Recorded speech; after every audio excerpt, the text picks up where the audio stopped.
To be responsive to the request of the Honorable De Lima, can you at least say whether that transaction is part of the report of AMLC?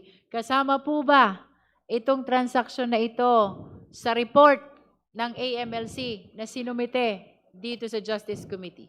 Madam Chair, given that we are only given limited information, I cannot confirm, for example, what's the nature of the transfer, where is the addressee, and all. So what we can We are only, not inquiring as to the nature of the transfer, just No. whether or not that amount appears as well in the report of the AMLC. I can confirm, Madam Chair, if there is a movement of funds on that same date with the same amount involving the same That account. will Will be fine? enough. Yes. Okay. That will let us be let- enough. okay. So for Madam Chair, to be clarified, no? When you say, pag sinabi po ninyong movement, ibig sabihin, may deposito? there's Tama a po ba? transaction. There's a From transaction. From one transaction to another. Yes, Madam So, ibig Chair. sabihin, may deposito na ganitong amount sa isang bangko, pumasok sa isang bangko. Tama po ba? We'll have to verify if it is a fund transfer or fund out or deposit. Nonetheless, please limit your answer to what appears already Okay. in the report. Okay. So, for the guidance of the members, I think that will be enough response to the query of the Honorable De Lima, that on such date, there is similar transaction appearing in the AMLC report. Yeah. Let us be consistent to the nature of our proceeding, that we are merely determining the existence of probable cause. Thank you, Madam Chair. Next, So- please. For Annex H, can we show again? Annex H, please flash. So for December 9, 2014, on our records, based on our records, there is a transaction amounting to 16,852,832.94. Confirm, Madam Chair. So similar transaction appear in the AMLC report. Yes, Madam Chair. Next. For March 28, 2014, there is a transaction amounting to 41,721,035 pesos, 0.62. In other words, it's confirmed. Similar transaction appear in the AMLC report. Next.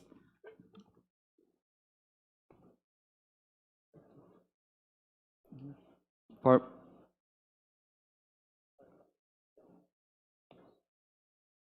Sige.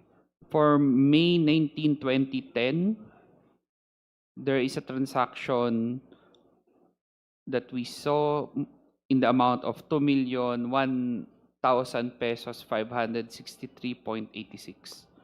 Confirm. Similar transaction appear in the AMLC report. On February 4, 2010, there is a transaction amounting to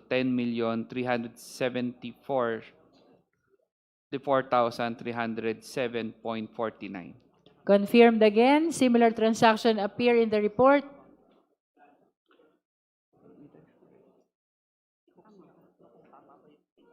Can we get the last in Annex H? The last one we were unable, in page 10, we were unable to capture. Kindly state the last transaction in Annex H, Honorable De Lima. 10,374,370 We have confirmed 307.49 that at page 12. in page 10, Madam Chair, Page 10. the transaction in page 10. Wala. Page 10, that's March 3, 2011, Alright. in So- the amount of 1,750,617.84. So we inform that there is a transaction on our records dated March 3, 2011 in the amount of 1,750,617.84. Confirmed. Confirm. Similar transaction appear in AMLC report. Then for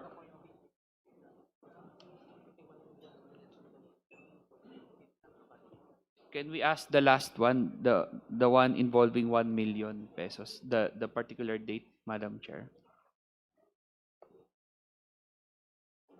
Meron ba? Page 9, 1 million. Dated March 28, 2011. Ay, 1 million? Yes. March 28, 2011. Okay. We confirm, rather, we inform that there is a transaction in the amount of 1 million on March 28, 2011. Confirmed as well, similar transaction appear in the AMLC report. That's a total of how many transactions, Honorable De Lima? It's supposed to be 5. Total Maybe of 5 transactions for Annex H, all confirmed by the AMLC. Similar transactions appear in the AMLC report. Are you ready for the next annex? Yes, Annex I. Annex I. That's the one from Samuel Uy, Sami Uy. Please flash Annex I.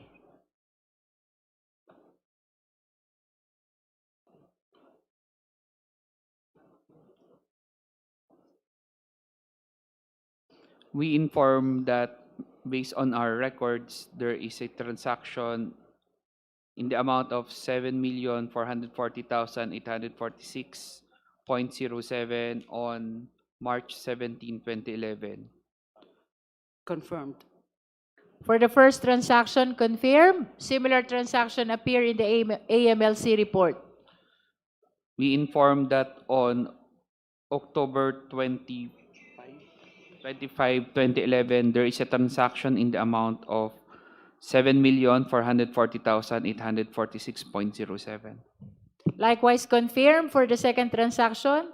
Similar transaction appear in AMLC report.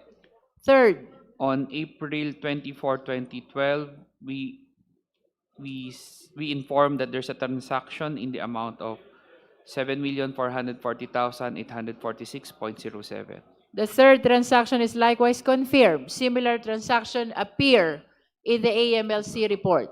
So this total of 3 transactions appearing in Annex I with the title Sami Uy Payouts to Sara Duterte and Family.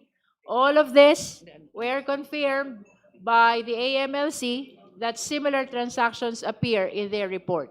Madam Chair, point of clarification. Honorable DS J.J. Suarez. Tama po ba ang pagkaunawa ko na ito pong kinukumpirma ng AMLC ay yung mga lumabas sa sinumpaang salaysay ng ating dating Senador Sonny Trillanes? That is correct. So ito po yung mga ilan sa mga bank records na binabanggit. Ngayon po, at nakakailang banggit na po tayo na lumalabas ay tama. At least similar transactions exist in Randomly the selected. AMLC report. These are randomly selected Yes. entries. or Transactions were randomly selected by the Honorable De Lima, and she requested the confirmation of the AMLC whether or not similar transactions appear. And so far, 8 transactions have been confirmed already by the AMLC. Maraming salamat po, 8 Madam out Chair, of for the 8. clarification. Are you ready to continue, AMLC? Yes, Madam Chair. Okay, for what annex is that? Annex B. Please flash Annex B.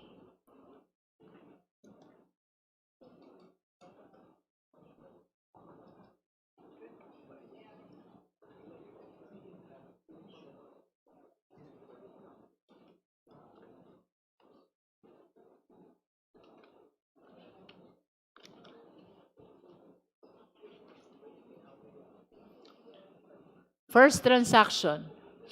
So we inform that there is a similar transaction based on our records on June 11, 2015 in the amount of 2,450,000 pesos. Confirmed, similar transaction appear in the AMLC report. Next. We informed that on December 6, 2013, there is a transaction in the amount of 2,987,542.24. Confirmed as well, similar transaction appear in the report. We confirmed that on January 31, 2012, there is a transaction in the amount of 2,926,594.60. Confirmed again, similar transaction appear. We informed that on May 19, 2010, there is a transaction in the amount of 2,001,563.86 pesos, centavos. Third transaction is confirmed. And we informed that there is a transaction on May 14, 2008 in the amount of 2,114,168.43. Confirmed again, appearing in the report. So that's the fifth one po, Madam Chair. That's So the the fifth. last for, So Annex far we B. have 13 out of 13 transactions randomly selected by the Honorable De Lima, but confirmed to be existing at least as similar transactions in the AMLC report. Ready to continue, AMLC? Madam Chair, may we ask the the Congressman De Lima if we can get again the accounts in Annex A? We were not able to jot down. Annex A. yes po. Also, these are also 5 transactions. Number 9, page 1 of Annex A, 55,131,747.32, March 28, 2014. Got it po? The second one po, number 16, page 1, 41,721,035.62, October 7, 2013.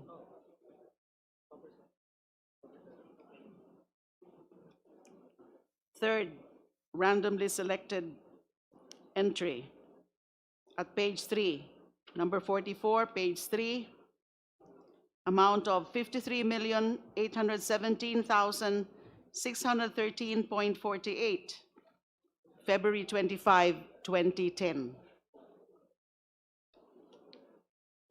Fourth, at page 4, number 60, amount of 52,485,191.85, April 14, 2009.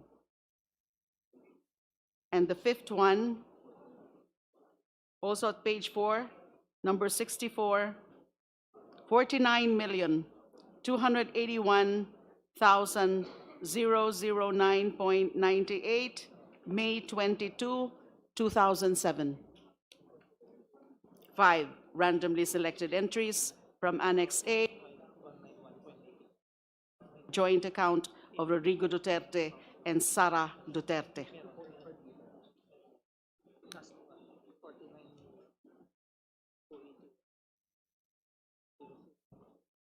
Do you need more time?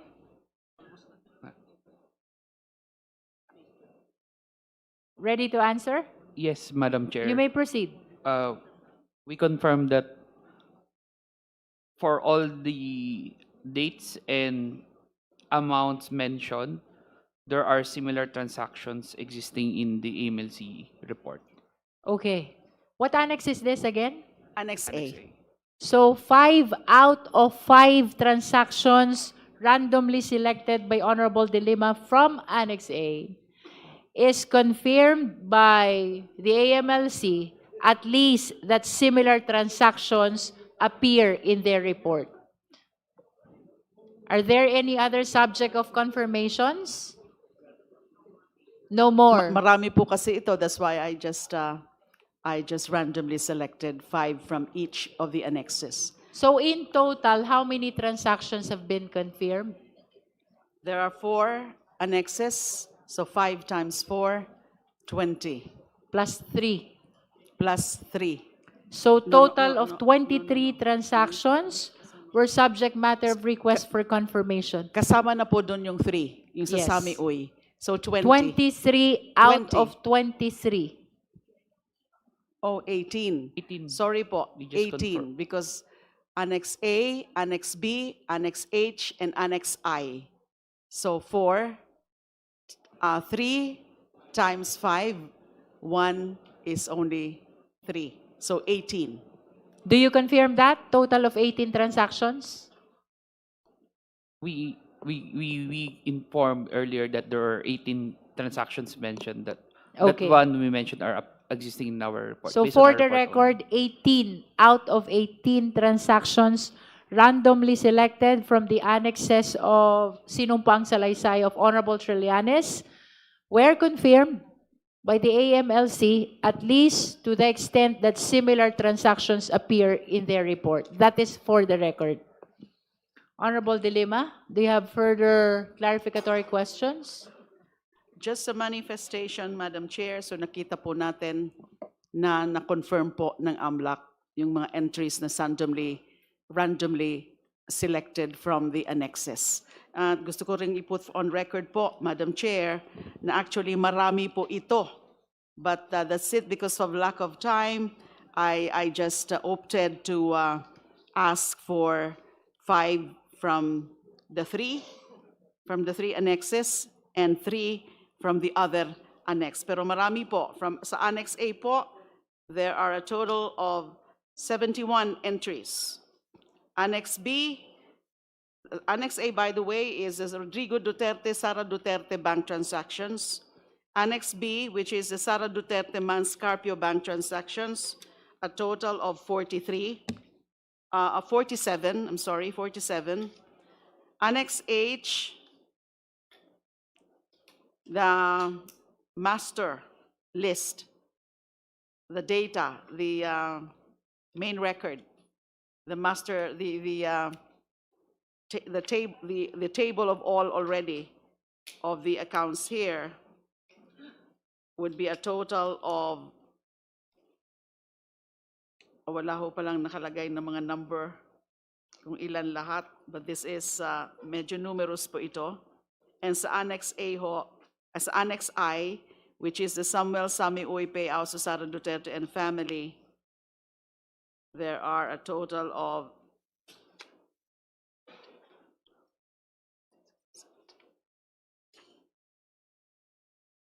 20 entries. So marami po sila na mga transactions. So that is all for me, because this is just a clarificatory questions. I just wanted that those clarified, particularly the confirmation. Very significant po yung pag-confirm nung lahat na randomly selected na entries. Thank you, Honorable De Lima. Any other member who wishes to raise clarificatory questions? The Honorable Abante and then the Honorable Sendanya. Thank you, Madam Chair. Senator Trillanes, Closer to the microphone, please. nabasa ko po yung